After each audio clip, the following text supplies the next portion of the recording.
professeur au département de chimie et de biochimie ici à l'Université de Moncton. Et il est aussi doctorant en éducation présentement à l'Université de Moncton. Donc, Christian aujourd'hui va nous parler de LaTeX.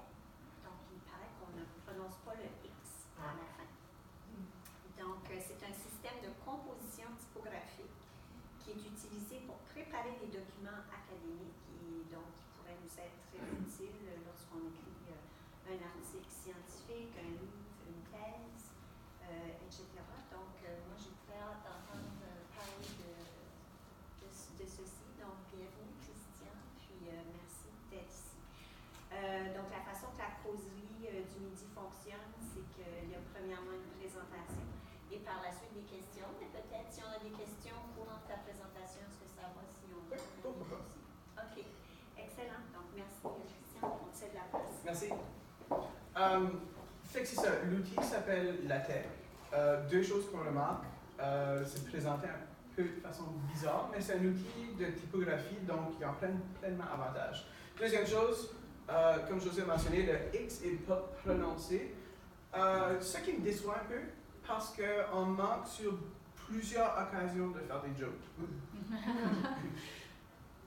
Comme ceci. Tu dis aux gens, j'ai passé la journée en LaTeX. Qu'est-ce qu'ils pensent? Quelque chose comme ça, un petit peu, je sais pas, kinky. Wow, Chris, vraiment, ok. Mais vraiment, ce que tu as fait, c'est plutôt ça. Je ne le cache pas, il y a des moments frustrants. Est-ce qu'il y en a qui ont déjà entendu, autre que la publicité pour cette conférence-là, déjà entendu parler de LaTeX? J'ai peur au cours de la présentation de paraître un peu comme un hipster, quoi, que j'ai jamais entendu parler de LaTeX. Puis là, décoller sur mon unicycle. Hipster.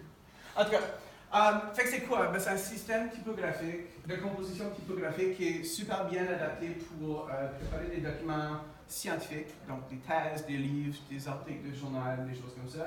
Puis il est surtout bien adapté pour l'utilisation d'équations mathématiques. Fait que les documents que ça produit sont de très grande qualité.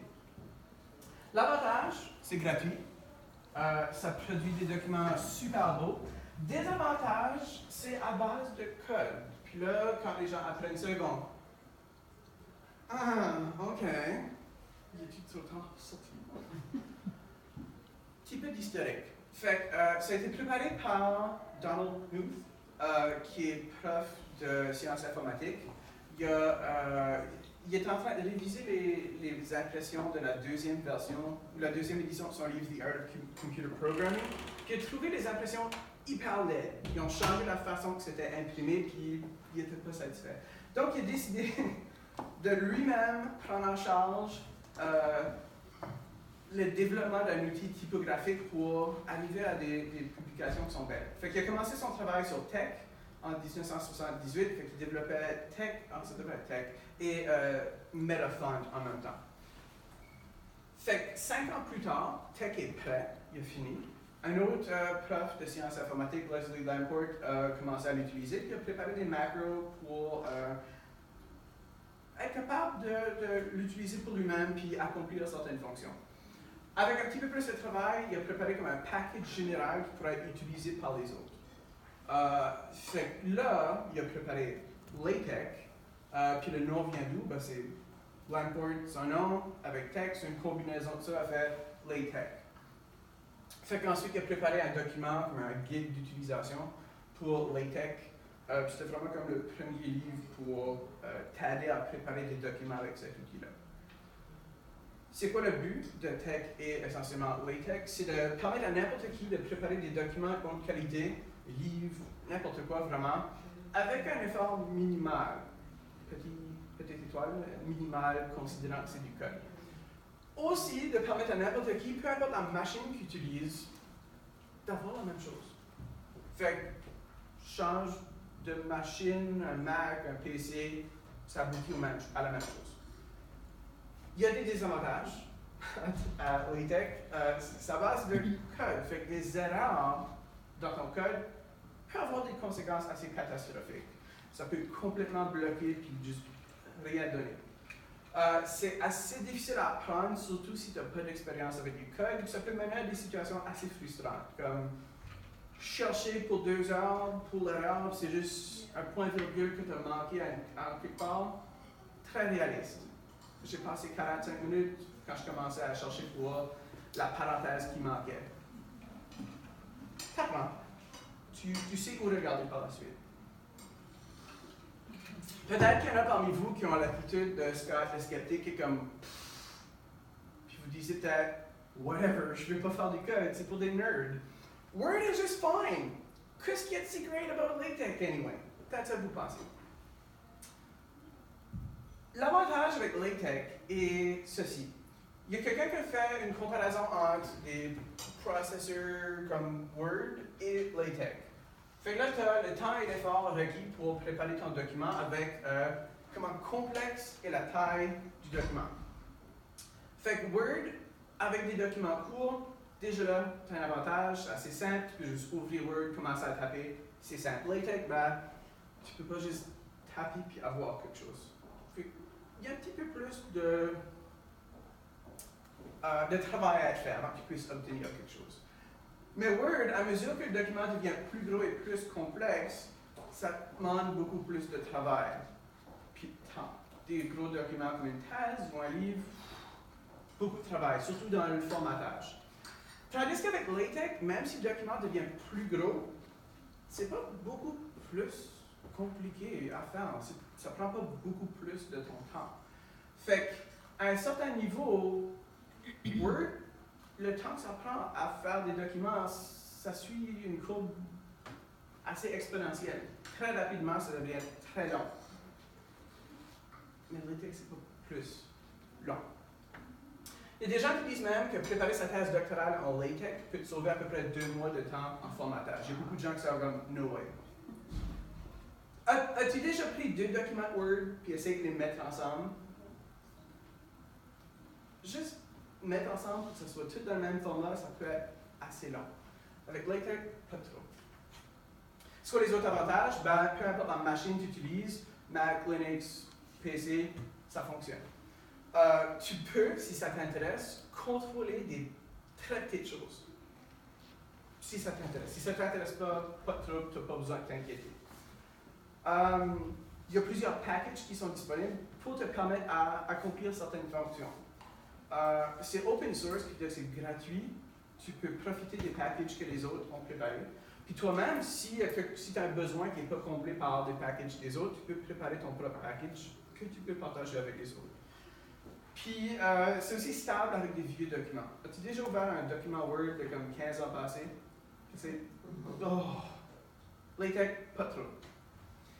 Fait que là, j'ai décidé de faire une comparaison objective entre Word et LaTeX. Quoi comme avantage? Ben Word, préparer un tableau, c'est simple. C'est un avantage qu'il y a. Collaborer avec quelqu'un d'autre, avec Word, assez simple. Tu es capable de suivre les modifications, laisser des commentaires. Puis c'est à peu près tout que j'ai de façon honnête attribué comme avantage à Word. Pour LaTeX, ici, eux qui sont en gras, j'ai des exemples qui viennent. Fait que numérotation d'objets, de sections, des choses comme ça, LaTeX a l'avantage. Tout ça qui est bibliographie, citer des références aussi. Gestion de traits d'union, c'est LaTeX qui gagne là. Le cross-referencing, fait faire référence à une telle section, à une telle figure, LaTeX n'emporte. Malgré que c'est plus simple de faire des tableaux dans Word, les tableaux dans LaTeX sont plus beaux. Les équations mathématiques sont plus belles avec LaTeX. Travailler dans des fichiers séparés, puis ensuite les combiner, ça fait super bien. Le prix, évidemment, c'est gratuit, fait déjà là, c'est assez bien. Positionner des tableaux, des figures, des objets, LaTeX s'en occupe tout seul. Puis des fonctions scientifiques ou des fonctions spécifiques, c'est LaTeX qui gagne là. Peut-être t'es comme, ok, c'est beau Chris, mais j'aime Word. J'ai une certaine zone de confort, puis sortir de cette zone de confort-là, difficile des fois. T'aimes Word.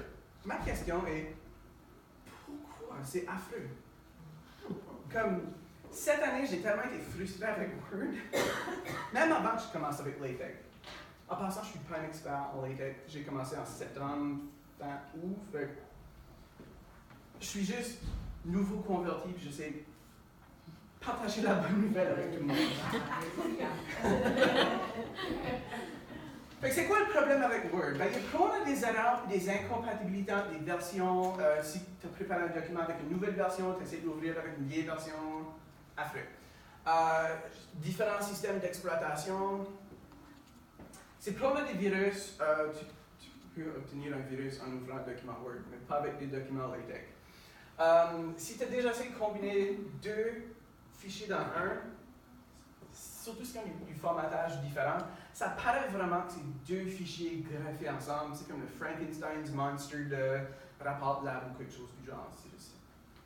Ça prend longtemps à venir corriger la différence de formatage. Des fois, c'est même impossible. Puis on dirait à chaque fois que j'ouvre Word, ça me demande pour des mises à jour. Je fais les mises à jour, prochaine fois que je l'ouvre, de nouveau mise à jour. De nouveau à chaque fois, mise à jour. Veux-tu faire des mises à jour? Veux-tu faire des mises à jour? Mise à jour, mise à jour. Oh my God, arrête! Comment ça se fait qu'il y a tant de mises à jour? Moving a picture in Word, it actually does what you want. Minorité du temps, majorité du temps, you mess up the whole document. C'est vrai, non?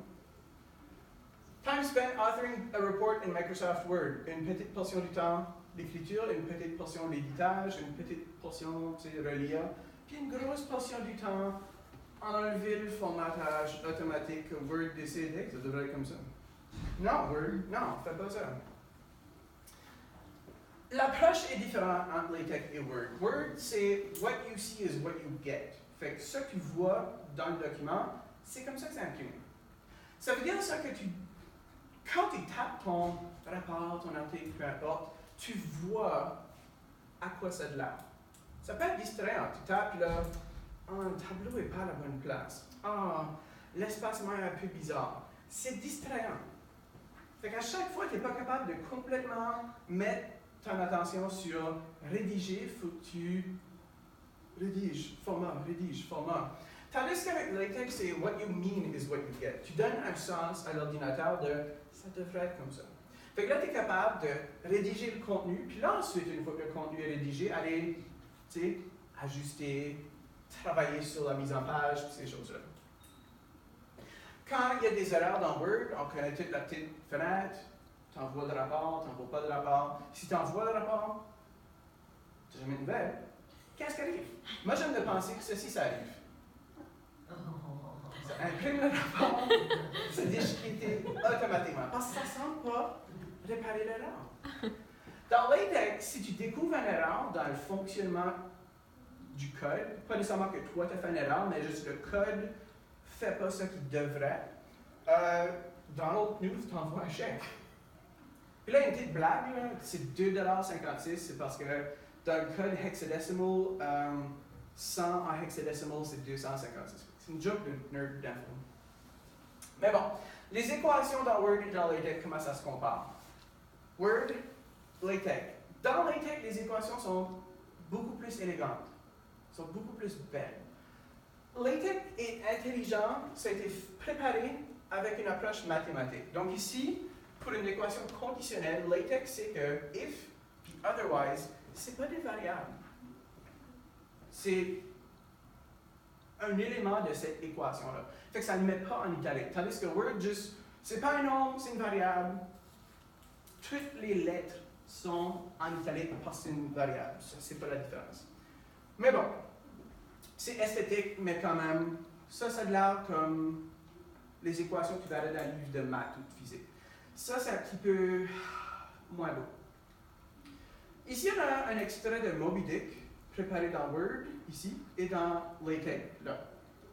Puis on a comparé qu'est-ce qui se passe. Fait que dans Word, il y a 9 traits d'union. Dans LaTeX, il y en a seulement 4.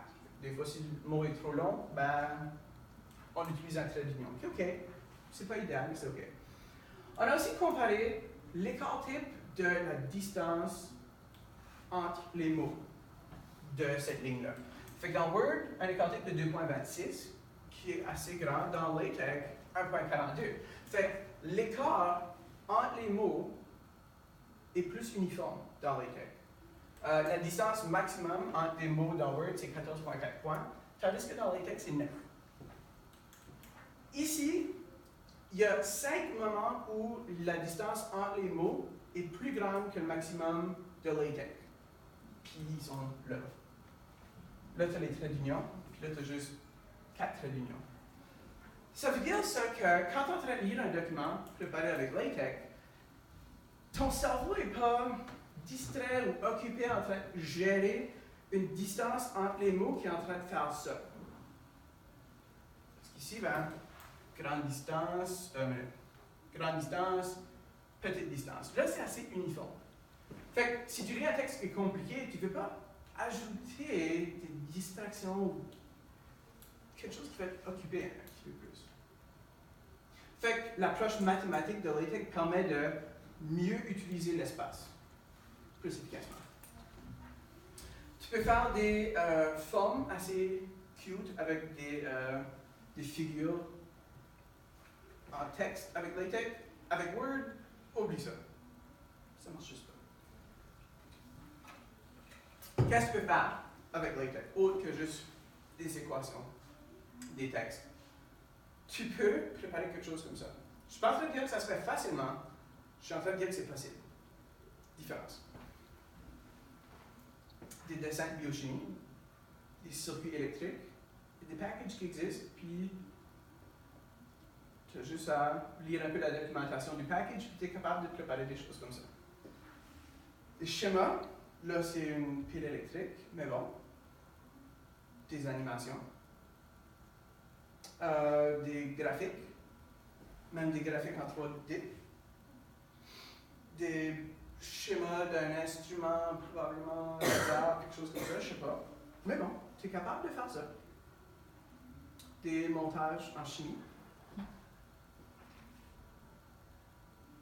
vous en souvenez de lui?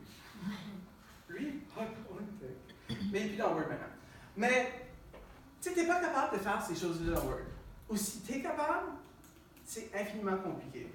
C'est juste, chaque ligne, c'est un objet, puis tu as besoin de gérer ça comme un ensemble. Change de page, ça marche pas. Fait qu'il y a un grand nombre d'éditeurs disponibles pour LaTeX. Aujourd'hui, Overleaf et ShareLaTeX sont combinés en un, mais ça, c'est juste quelques-uns. Chaque éditeur a des forces, des désavantages. Ils vont faire à peu près la même chose. C'est juste comment est l'interface où tu vas taper ton code. Peu importe lequel tu choisis, tu peux aussi trouver des templates pour des documents, que ce soit un article, un livre, des lettres. Tu peux aller sur Internet, trouver des templates. Tu as juste besoin de changer mon nom, ici, je mets mon nom, la date, je mets la date, etc. Ça te demande quand même une compréhension de comment ça fonctionne, parce que si tu viens faire une erreur, ça ne marche plus. Mais, tu n'as pas besoin de toujours commencer de zéro. Tu peux trouver des documents qui sont déjà faits, puis tu changes l'information un peu. Comment tu travailles en LaTeX? Ça dépend. Tu as deux options. Tu peux travailler d'un éditeur sur le web, donc tu travailles dans le cloud, ou tu peux travailler localement sur ta machine. Si tu travailles sur ta machine, tu as besoin d'installer le langage de Tech. Donc, si tu es sur un Mac, tu as besoin d'installer MacTeX. Si tu es sur un PC, MakeTeX. Tu as aussi besoin d'un éditeur, parce que le langage, ok, tu as le langage, mais il faut que tu codes en quelque part. Fait qu'il faut que tu installes un éditeur, puis il y en a plusieurs. Ou tu peux juste travailler dans le cloud. Il y a des éditeurs comme Overleaf, qui est juste, tu n'as pas besoin d'installer grand-chose sur ton ordinateur, tu juste le fais dans ton fileteur. Peu importe si tu travailles dans le cloud ou localement, tu vas coder. Tu vas taper tes choses. Le code n'est pas si intimidant que ça. Le langage est assez simple. Puis si tu fais rien de trop extravagant avec ton texte, tu n'as pas besoin de beaucoup de code. Peu importe, tu codes, ensuite tu veux compiler. Fait que l'éditeur, sur le web ou sur ta machine, va interpréter les commandes que tu donnes dans ton code pour présenter ton travail comme tu lui as dit de faire. Fait qu'il peut donner ton document en PDF, DVI, PostScript, HTML. Il y a sûrement d'autres sorte de fichier que ça peut faire. Mais ça, c'est le plus important, je trouve. Fait que là, un peu d'exemples. Je ne vais pas vous montrer trop comment faire, mais je voulais quand même vous donner des exemples. Fait que quand vous êtes comme quel slash qui est quoi? Ben, forward slash, backslash, c'est cette position avec la guitare. Fait que tu as des commandes, ici en bas, qui vont commencer par un backslash. Tu peux avoir des commandes qui ont besoin des arguments obligatoires, eux en bleu, puis se retrouvent dans des accolades. Tu peux aussi avoir certaines commandes qui vont avoir des arguments optionnels, eux sont en crochet. Fait qu'il y a différentes façons qu'on pourrait présenter certaines commandes. Fait qu'il y en a peut-être qui ont un argument optionnel, un argument optionnel obligatoire, deux arguments optionnels, etc. Tu peux en voir que c'est juste un argument obligatoire, des fois c'est juste la commande. Fait que c'est ça que ça a l'air un peu. Faut garder en tête que LaTeX, pas mal n'importe quel langage de code, ne va pas traiter des espaces puis des entrées ou des retours de la même façon que quelque chose comme Word.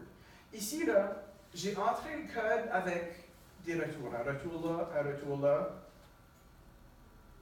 Mais le langage de code veut le traiter comme si c'est fait dans une ligne.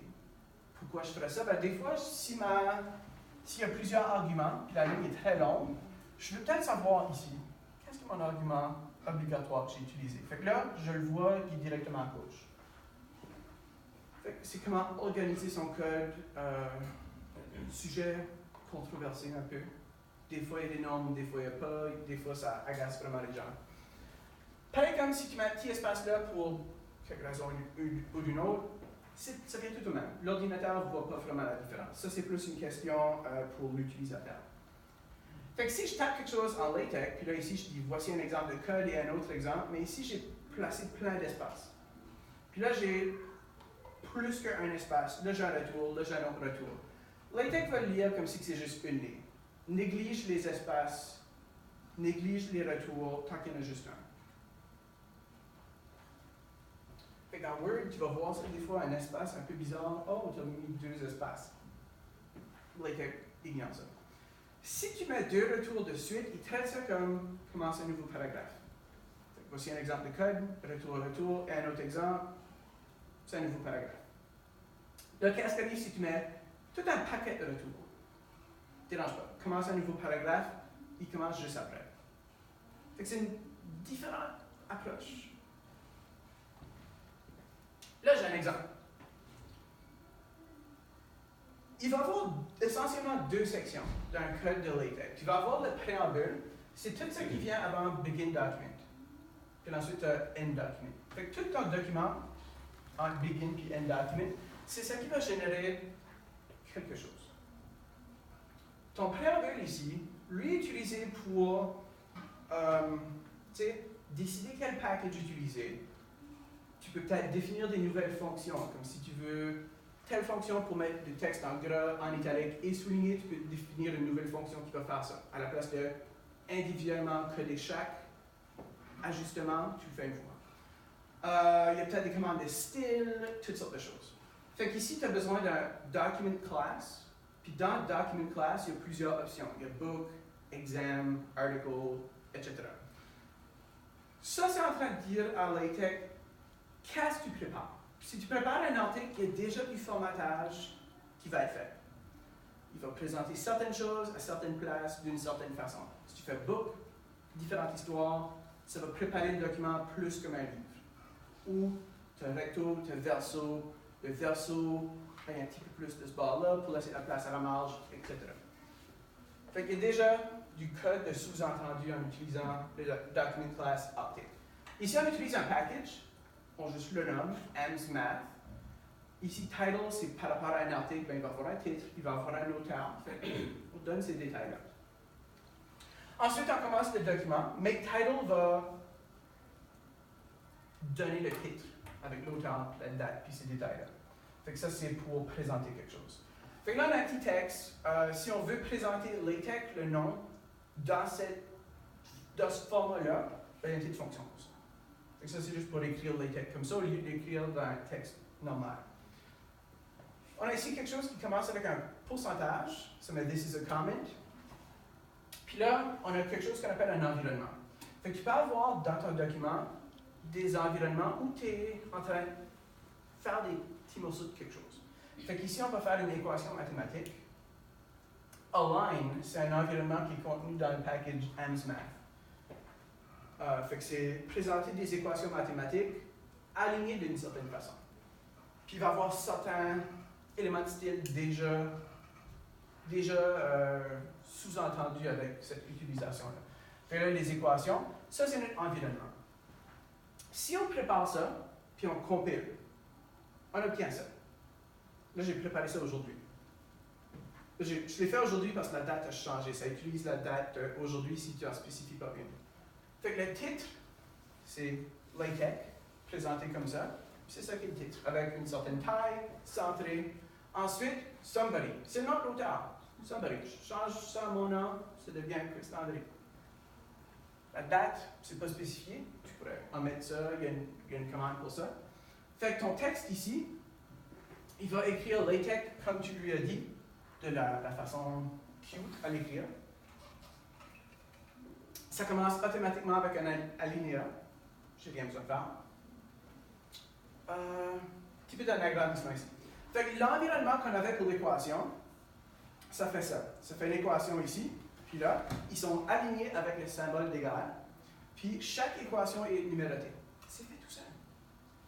J'ai rien fait autre que dire utilise l'environnement align. Ça c'est ça.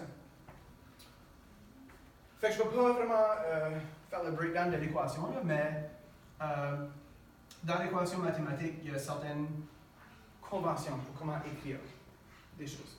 Fait que si tu la commandes pour une fraction, fait que cette partie-là, dans la première accolade, c'est le numérateur, là c'est le dénominateur.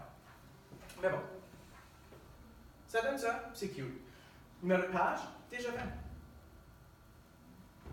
Fait que j'ai rien spécifié en termes de centrer, l'espacement, c'est fait tout seul. Là, des exemples des choses que j'avais parlé de plus tôt, cross-referencing, ces choses-là. Tu peux faire une figure. Donc, tu as un environnement figure, begin, end figure. Puis là, tu peux insérer une photo. Là, il y a toutes sortes de détails. C'est pas ça qui m'intéresse ici. Tu as la fonction caption. Caption, c'est donner un titre à cet objet-là. Fait que, to constructed, blablabla. Fait que ça me donne figure 1. LaTeX s'occupe de 1, 2, 3, 4 dans l'ordre qui apparaissent. To constructed, blablabla. Fait que là, il y a un titre. Si dans mon texte, je veux référer à cette figure-là, j'ai pas besoin d'écrire voir figure 1. Parce qu'est-ce que si je mets quelque chose au-dessus, ben là c'est toujours figure 1, mais je ne parle pas de figure 1. Word, tu peux faire ça, je n'y fais pas confiance, c'est pas si simple que ça.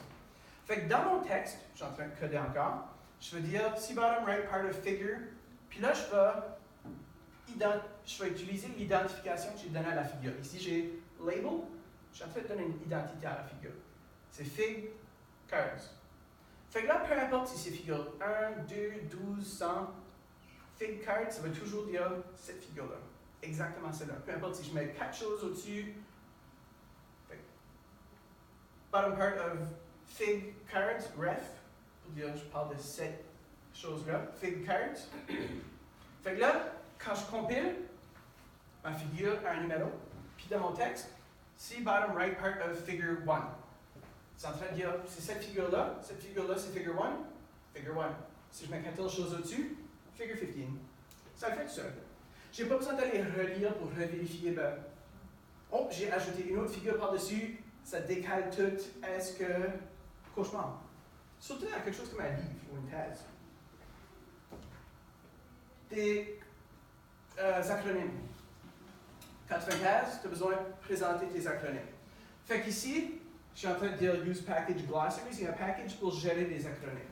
Fait que je définis des acronymes. Fait que là, j'ai oublié de mentionner quelque chose. Ici, là, this is a comment not shown, on ne le voit pas. Fait que tout ce qui suit un symbole de pourcentage, c'est un commentaire, ça ne s'appelle pas.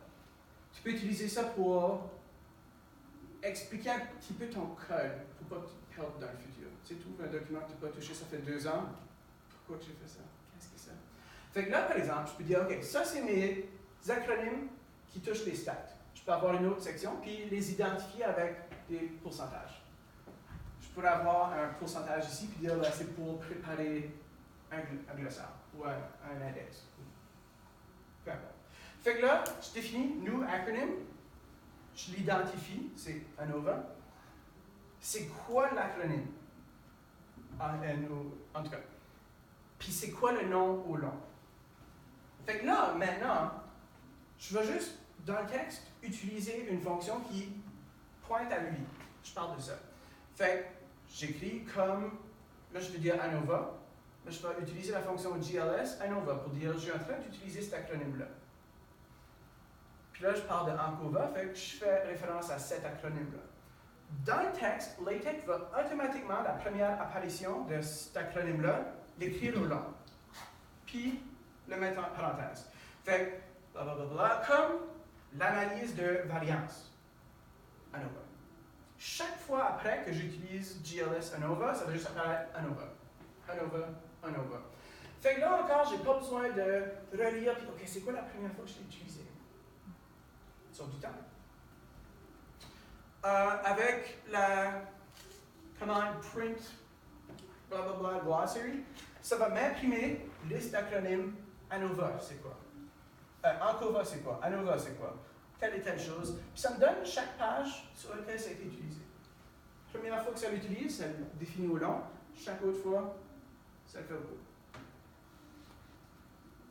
Pour les références, si tu utilises un logiciel pour gérer tes bibliographies, tes références, comme Mendeley, EndNote, quelque chose comme ça, tu peux les importer ou les entrer comme tu veux, mais il faudrait que tu vérifies que tu as l'option Copy As avec BibTeX Entry. Fait que là, tu choisis tes références, Copy As BibTeX Entry, tu crées un fichier à part avec la terminaison bib.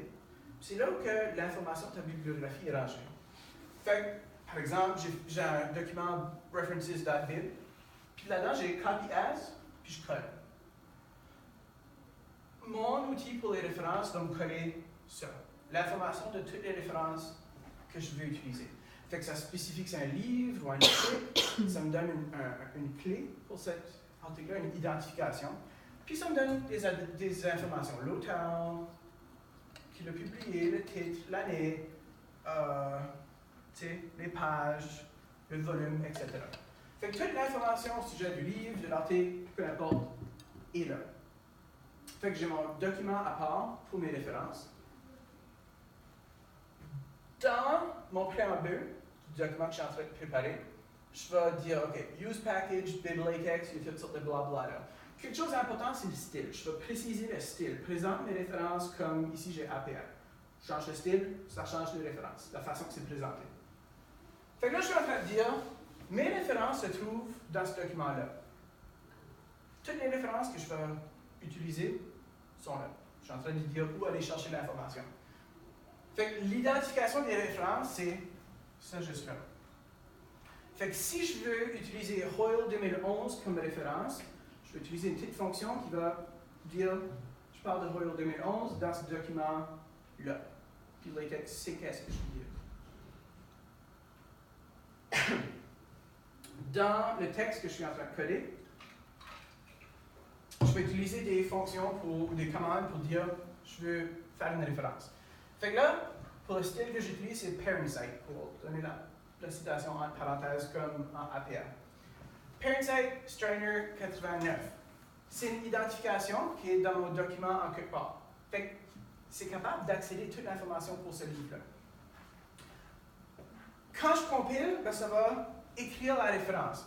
Blablabla, Strainer Norman 89. Des fois, tu ne veux pas les noms d'auteurs, tu veux, tu sais, les auteurs, blablabla, puis donner la date. Ben, comme ça. Les auteurs avec la date. Fait que pour ça, ParentSite avec un étoile. Ça va omettre les noms, ça va juste imprimer l'année. Tu peux, par exemple, faire des citations indirectes ou mettre des petits commentaires. Il y a des fonctions pour ça. Ici, ParentSite avec un S. Je ne suis pas exactement certain qu'est-ce que les deux parenthèses le font, mais tu peux mettre un commentaire avant la référence ou après, puis le donner la référence. Fait qu'ici, voir Healy Redinger 2006 ou Redinger et Healy 2016. Fait que le voir puis le où une place pour eux. Et ainsi de suite. Fait que c'est pas compliqué. Tu juste les parent sites, tu donnes l'identification de la référence. LaTeX fait le reste. Quand tu viens à vouloir imprimer la bibliographie dans ton document, tu mets une petite commande print bibliography. C'est tout. Fait que parce que j'ai spécifié style APA, ça me crache la bibliographie. C'est beau, non? J'ai rien fait, autre que copier-coller mes informations dans un document, puis juste dire parent site, telle et telle personne, tel article, tel livre, puis LaTeX le fait automatiquement. Si je ne l'utilise pas, il apparaît. Fait que là, si tu écris une thèse ou un livre, tu ne voudrais pas exactement travailler tout ça dans un document, ça serait énorme. Tu veux peut-être séparer des choses dans des plus petits documents, travailler une chose à la fois. C'est quelque chose qui se fait assez bien en LaTeX, pas si bien que ça en Word. Si tu écris un livre là, qui est 500 pages,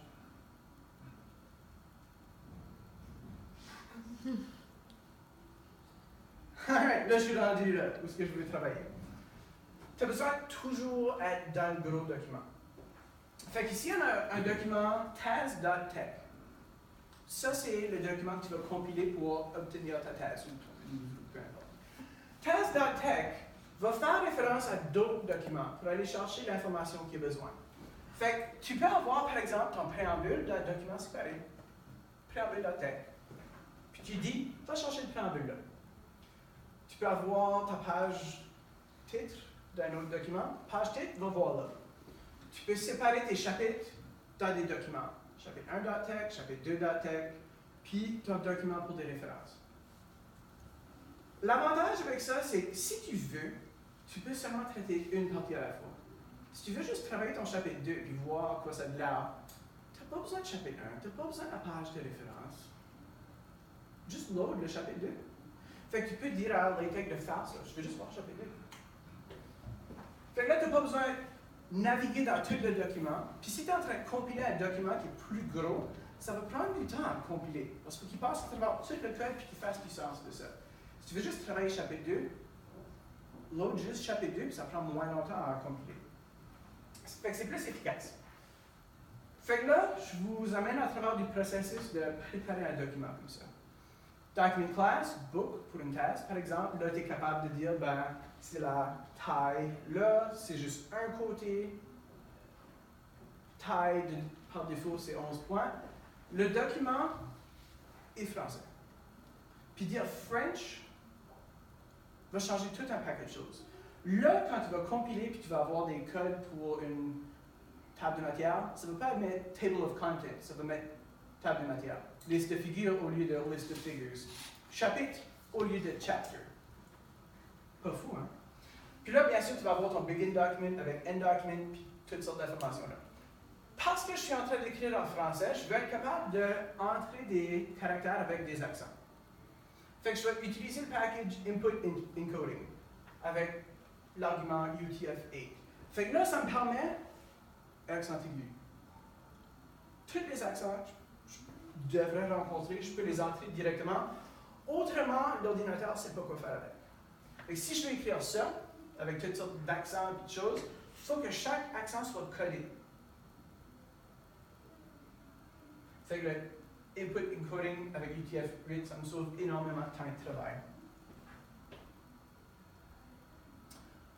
Ensuite, là, je peux dire, OK, je travaille dans plusieurs documents. Mon préambule, il est là. Si tu veux de l'information pour le préambule, il faut que tu ailles chercher là, input preamble.tech. Ensuite, dans mon begin document, parce qu'il faut que le préambule soit avant le begin document, j'ai include title page, ça va aller dire à le logiciel, va chercher la page titre ici. Ensuite, table de matière, liste de figures, liste de tableaux. Après ça, chapitre 1, chapitre 2, qui est dans deux documents séparés.